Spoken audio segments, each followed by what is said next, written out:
Yo, you guys, this is Blacklist of the Abyss, and you're watching my review for One Piece Chapter 737. And this one starts off with, well, it starts off right where it left off. We get the official 411 on Pika and his Devil Fruit ability. He can fuse with stone and control it freely. And since the entire palace is made of stone, he can literally become the palace and freely manipulate it. So that's actually pretty legit. That's actually really legit.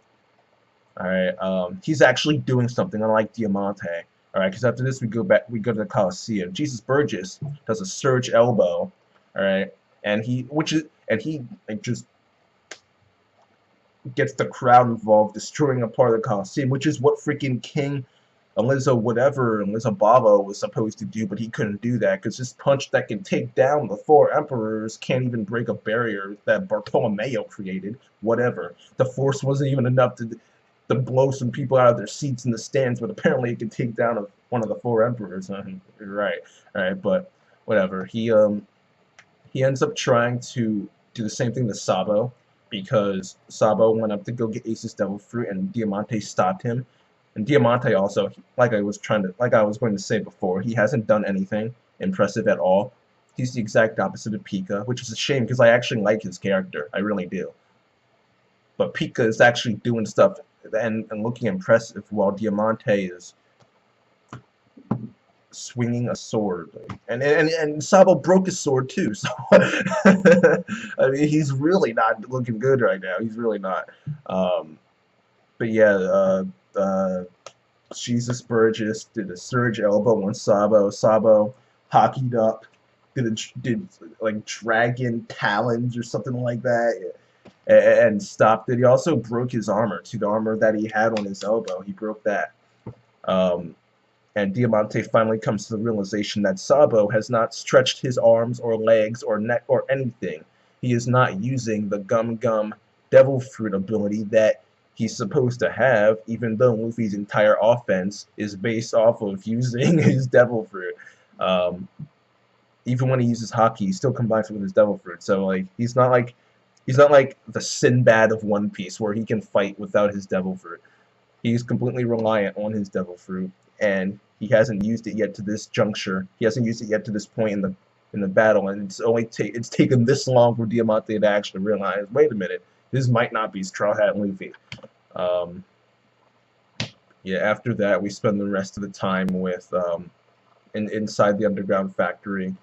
One of the gnomes, fairies, whatever, small guys, one of them says that, well, he's telling us about Leo, I think his name is. He's telling us about the scrap heap and the chutes that go to different places on the island in Dressrosa, and they'll all take you to the scrap heap. We don't really care.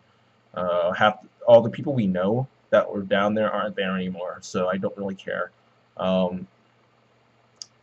We end up seeing Treble, Sugar, and Cavendish. They turn him to a toy, literally like that.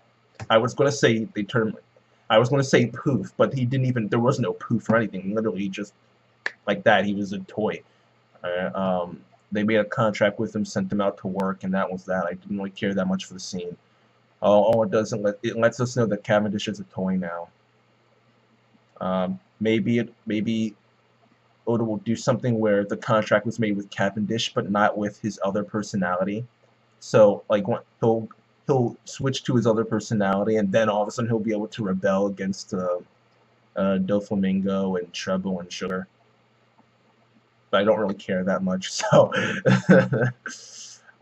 yeah. Even if he does do that, I'm not gonna care that much. I mean, it'll be cool, I guess, but I won't really care. We learned that the official name of Treble's Devil Fruit is the Sticky Fruit. Yeah, I just didn't really care for the scene at all. One thing we did find out, Hack, the person he was talking to was Koala, and vice versa, the person she was talking to was him. So yeah, that's interesting. Hack is affiliated with maybe not a part of the revolutionaries, but he at least has contacts in there where he can contact them and just give them information, just work with them. Kind of like the relationship between the Straw Hats and Alabasta, or Rayleigh, Silver's Rayleigh, Jinbei, people like that. Um,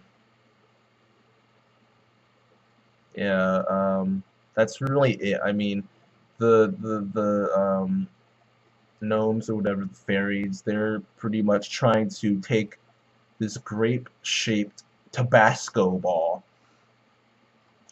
and give it to Sugar. That I'm still there's this whole thing with Sugar makes no sense. Robin pulled an Obito. She pulled a Obito and Madara, where she put her eyes on something. That was that was funny. They wanted to put their eyes on the moon. She put her eyes on the wall. That was funny. Um, all of them are there right now, just sitting outside of the room. Sugar and Trouble are in, by the way, in case I didn't mention that. I mean, you read the chapter, so you know, but still, um, yeah, I mean, I don't really like this whole Sugar thing because first of all, her devil fruit prevents her from aging, so her devil fruit should have something to do with aging objects, but it doesn't. It's completely different. It has to do with making people toys. So why is it that she doesn't age? Those are two completely different abilities.